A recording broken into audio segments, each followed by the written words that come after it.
EPF ಭವಿಷ್ಯ ನಿಧಿ ಪಿಂಚಣಿದಾರರು ನಮ್ಮ ಪಾಲಿನ ಹಕ್ಕಿಗಾಗಿ ಹೋರಾಟ ನಡೆಸುತ್ತಿದ್ದು, ಸಂಘಟನೆ ಬಲಪಡಿಸುವ ಮೂಲಕ ನಮ್ಮ ಶಕ್ತಿಯನ್ನು ಕೇಂದ್ರಕ್ಕೆ ಮುಟ್ಟಿಸಬೇಕಾಗಿದೆ.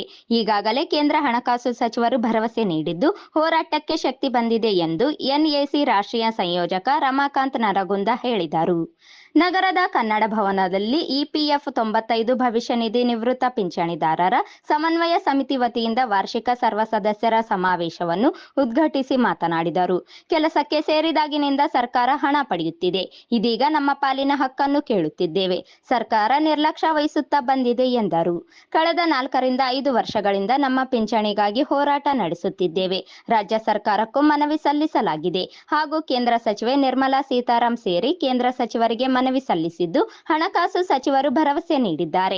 ಸಂಸತ್ನಲ್ಲಿ ಚರ್ಚಿಸಿ ಪಿಂಚಣಿದಾರರಿಗೆ ನ್ಯಾಯ ಒದಗಿಸಿಕೊಡುವುದಾಗಿ ತಿಳಿಸಿದ್ದಾರೆ. ನಮ್ಮ ಹೋರಾಟದ ಶಕ್ತಿ ಸರ್ಕಾರಕ್ಕೆ ಮುಟ್ಟಿದೆ. ಮತ್ತಷ್ಟು ಹೋರಾಟ ಬಲಪಡಿಸಬೇಕಿದೆ ಎಂದು ತಿಳಿಸಿದರು.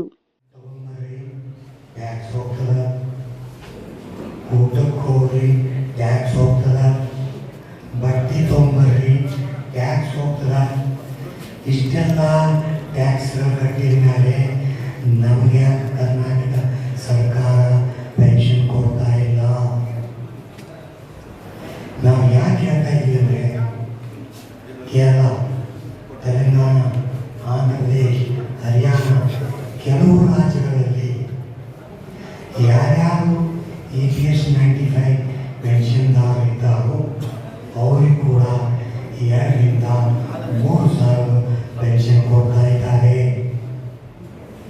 ಇದಕ್ಕೂ ಕೂಡ ನಾವು ಸಿದ್ದರಾಮಯ್ಯ ಸರ್ಕಾರಕ್ಕೆ ನಮ್ಮ ಬೆಳವಣಿಗೆ ಕೊಟ್ಟಿದ್ದೀವಿ. ಅವರು ನಮಗೆ ಕಾದಿದ್ದಾರೆ. ಆ ಪೆನ್ಷನ್ ಕೂಡ ನಿಮಗೆ ಕೊಡಿಸೇ ತೀರ್ತೀವಿ. ನಾವು ಬೆಳಗ್ಗೆ ತಕ್ಷಣ ನಮ್ದು ಏನು ಕೆಲಸ, ನಮ್ಮ ಪೆನ್ಷನ್ದಾರಿಗೆ ನಾನು ಹೆಂಗೆ ಪೆನ್ಷನ್ ಕೊಡ್ತೀನಿ ಅದೊಂದೇ. ಸ್ನಾನ ಮಾಡಿ ದೇವ್ರ ಮುಂದಿದ್ದಾಗ, ದೇವರ ನನ್ನ ಪೆನ್ಷನ್ ಕೊಡಿಸು, ಪೆನ್ಷನ್ದಾರಿಗೆ ಹೋರಾಡಲಿಕ್ಕೆ ನನಗೆ ಶಕ್ತಿ, ಒಳ್ಳೆಯ ಮನಸ್ಸು ಕೊಡಿಸು. ಇಷ್ಟೇ. ಎಷ್ಟೋ ಆಪರೇಷನ್ ನನಗಾಗಿರೋದು ಅಷ್ಟೇ ನಿಮ್ಗೆ ಆಗಿರಲಿಕ್ಕಿಲ್ಲ. ಈ ಮನೆಯಲ್ಲಿ ಕೊಡ್ತಕ್ಕಂಥ ನನ್ನ ಬಂಧುಗಳಿಗೆ ಏನು ಹೇಳ್ತೀನಿ ಅಂದ್ರೆ, ಬರ್ರಿ ಮೀಟಿಂಗ್ ಅಟೆಂಡ್ ಮಾಡಿ, ಕಷ್ಟ ದುಃಖ ಹೇಳ್ಕೊರಿ. ನಿಮ್ಮ ವಯಸ್ಸು ಜಾಸ್ತಿ ಆಗ್ತದೆ, ಕಡಿಮೆ ಆಗ್ತದೆ. ಎನ್ಎಸಿ ಪ್ರಧಾನ ಕಾರ್ಯದರ್ಶಿ ಮಂಜುನಾಥ್ ಮಾತನಾಡಿ, ಸಂಘಟನೆ ಶಕ್ತಿಯಿಂದ ನಮ್ಮ ಹಕ್ಕನ್ನು ಪಡೆಯಲೇಬೇಕಿದೆ. ನಮ್ಮ ಪಾಲಿನ ಹಣಕ್ಕಾಗಿ ಇಲ್ಲಿಯವರೆಗೂ ಹೋರಾಟದ ಮೂಲಕ ಸರ್ಕಾರಕ್ಕೆ ಮುಟ್ಟಿಸಿದ್ದೇವೆ. ಸಂಘಟನೆ ಶಕ್ತಿ ಇದೀಗ ಬದಲಾಗಬೇಕಿದೆ. ಸಂಘಟನೆ ಗಟ್ಟಿಗೊಳಿಸುವ ಮೂಲಕ ನಮ್ಮ ಹಕ್ಕನ್ನು ಹೋರಾಟದ ಮೂಲಕ ಪಡೆಯಬೇಕಿದೆ ಎಂದು ತಿಳಿಸಿದರು. ಕಳೆದ 25 ರಿಂದ 30 ವರ್ಷಗಳಿಂದ ಕಟ್ಟಿದ ಹಣವನ್ನು ಕೇಳುತ್ತಿದ್ದೇವೆ. ಇದು ನಮ್ಮ ಹಕ್ಕಾಗಿದೆ. ನಮ್ಮ ಹಣವನ್ನು ಸರ್ಕಾರ ಮುಟ್ಟುಗೋಲು ಹಾಕಿದೆ. ಪ್ರಧಾನ ಮಂತ್ರಿಗಳ ಗಮನಕ್ಕೂ ತರಬೇಕಿದೆ.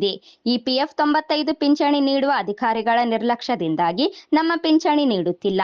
ಅಧಿಕಾರಿಗಳು ಹಣ ಆಸೆ ಜಾಸ್ತಿಯಾಗಿದೆ. ಅದಕ್ಕೆ ಕಡಿವಾಣ ಹಾಕಬೇಕಿದೆ. ಅದಕ್ಕೆ ಸಂಘಟನೆ ಬಲಪಡಿಸಿ ಹೋರಾಟದ ತೀವ್ರ ಸರ್ಕಾರಕ್ಕೆ ಮುಟ್ಟಿಸಬೇಕಾಗಿದೆ ಎಂದು ತಿಳಿಸಿದರು.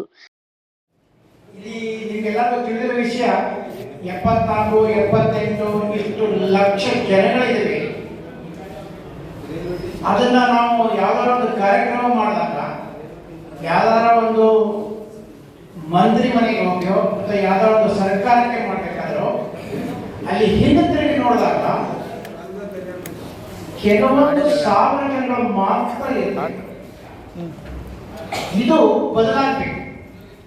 ಇದು ಯಾವತ್ತು ಬದಲಾಗುತ್ತೋ ಅಲ್ಲಿ ತನಕ ನಮ್ಮ ಪೆನ್ಷನ್ ಇದೆ. ಪೆನ್ಷನ್ ಇದೆ, ಎಲ್ಲಿದೆ? ಕನಸಿನಲ್ಲಿದೆ. ಆ ಕನಸು ನನಸು ಆಗಬೇಕಾದ್ರೆ ನಮ್ಮ ಸಂಘಟನೆಗಳು ಗಟ್ಟಿ ಆಗಬೇಕು. ಅದು ಯಾವತ್ತು ಗಟ್ಟಿ ಆಗೋದಿಲ್ಲೋ, ಯಾವತ್ತು ನಾವು ಮನೆ ಕಾಲ ಮೇಲೆ ಕಾಲ ಕೊಟ್ಕೊಂಡು ನೀವು ಬಂದ್ಕೊಳ್ಳಿ ನನಗೆ ಬರುತ್ತೆ ಅನ್ನೋ ಭಾವನೆಗಳು ಇಟ್ಕೊಂಡಿರ್ತೀವೋ ಅಲ್ಲಿ ತನಕ ನಮ್ಮ ಪೆನ್ಷನ್ ನಮಗೆ ಸ್ಯಾಂಕ್ಷನ್ ಆದರೂ ನಮ್ಮ ಬ್ಯಾಂಕ್ನಲ್ಲಿ ಬೀಳೋದಿಲ್ಲ. ಇದು ಮಾತ್ರ ಕಟ್ಟಿಟ್ಟು ಇಟ್ಕೊಳ್ಬೇಡ.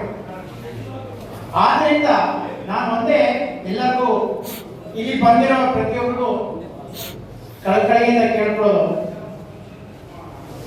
ನಮಗೆ ಗೊತ್ತಿರೋ EPS 695 ಪೆನ್ಷನ್ದಾರ ಎಲ್ಲರಿಗೂ ದಯವಿಟ್ಟು ತಿಳಿಸಿ, ಇದು ಮನೆಗೆ ಕೂತ್ಕೊಳ್ಳುವಂತ ವಿಷಯ ಅಲ್ಲ, ಇದು ರಸ್ತೆಗೆ ಬರುವಂತ ವಿಷಯ. ಬಸವರಾಜ್ ಕಳಸ ಮಾತನಾಡಿ, ಇಳಿ ವಯಸ್ಸಿನಲ್ಲಿ ಚೈತನ್ಯವನ್ನು ಇಟ್ಟುಕೊಂಡು ತಮ್ಮ ಪಿಂಚಣಿಗಾಗಿ ಹೋರಾಟ ನಡೆಸುತ್ತಿದ್ದ ಯುವ ಜನಾಂಗಕ್ಕೆ ಮಾದರಿಯಾಗಬೇಕು.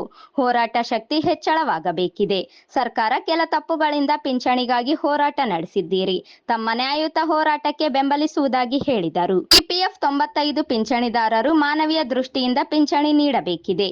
ನೀಡದೇ ಇದ್ದರೆ ನಮ್ಮ ಪಾಲಿನ 1 ತಿಂಗಳ ಪಿಂಚಣಿ ಹಣವನ್ನು ಕೇಂದ್ರ ಸರ್ಕಾರಕ್ಕೆ ಭಿಕ್ಷೆಯಾಗಿ ನೀಡಬೇಕು ಎಂದರು.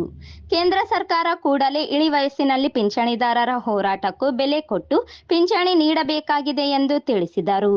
ಅದನ್ನೆಲ್ಲ ಸೇರಿಸಿ ಒಂದು ಕೇಂದ್ರ ಸರ್ಕಾರಕ್ಕೆ ಯುಎಸ್ 95 ಒಂದು ಭಿಕ್ಷೆ ಅಂತ ಕೊಟ್ಬಿಟ್ಟಿದ್ದಾರೆ. ನಿಮಗೆ ಕೇಂದ್ರ ಕಮ್ಮಿ ಇದ್ರೆ ನಮ್ಮ ಕಡೆಯಿಂದ 1 ತಿಂಗಳ ಒಂದು ಭಿಕ್ಷೆಯನ್ನು ನಿಮಗೆ ಕೇಂದ್ರ ಸರ್ಕಾರಕ್ಕೆ ಕೊಡ್ತೀವಿ. ನಿಮಗೆ ಏನಾದರೂ ನಮಗೆ ನೀವು ನ್ಯಾಯಯುತವಾಗಿರ್ತಕ್ಕಂಥ ಒಂದು ಪಿಂಚಣಿಯನ್ನ ಮಾನವೀಯತೆ ದೃಷ್ಟಿಯಿಂದ ಇಂಥ ಇಡೀ ವಯಸ್ಸಿನಲ್ಲಿ ನಮಗೆ ಕೊನೆಗೆ ಒಂದು ಸಂತೃಪ್ತಿಯಿಂದ ಒಂದು ಕಣ್ಣು ಮುಚ್ಚಲೊಳಗಾಗಿ ನಮಗೆ ನೀವು ನ್ಯಾಯ ಕೊಡಬೇಕಂತ ತಿಳ್ಕೊಂಡು ನೀವು ಕೇಂದ್ರ ಸರ್ಕಾರದ ಆಗ್ರಹ ಮಾಡಬೇಕು. ನಿಮ್ಮ ಪ್ರತಿಯೊಂದು ಹೋರಾಟ ನಿಜವಾಗ್ಲೂ ಕೂಡ ಈ 60-70 ವಯಸ್ಸಿನಲ್ಲಿ ಕೂಡ ನೀವು ಹೋರಾಟ ಮಾಡ್ತಾ ಇದ್ದೀರಾ ಅಂತಂದ್ರೆ ಈಗ ನಿಮಗೆ ಬರ್ತಕ್ಕಂಥ ಜನರೇಷನ್ ಏನಿದೆ ಇದು ಹೋರಾಟದ ಸತ್ವನೇ ಕಳ್ಕೊಂಡ್ಬಿಟ್ಟಿದ್ದಾರೆ. ಆ ಒಂದು ಜೀವಂತಿಕೆನೇ ಇಲ್ಲ ಇವತ್ತಿನ ಯುವಕರಿಗೆ. ಇವತ್ತು ತಮ್ಮ ವಿದ್ಯಾರ್ಥಿಗಳಾಗಿರ್ಬೋದು, ಯುವಕರಾಗಿರ್ಬೋದು, ತಮಗೆ ಸಂಬಂಧಪಡ್ತಕ್ಕಂಥ ಹೋರಾಟಗಳಿಗೆ ಅವರು ಮನಸ್ಸು ಮಾಡ್ತಾ ಇಲ್ಲ.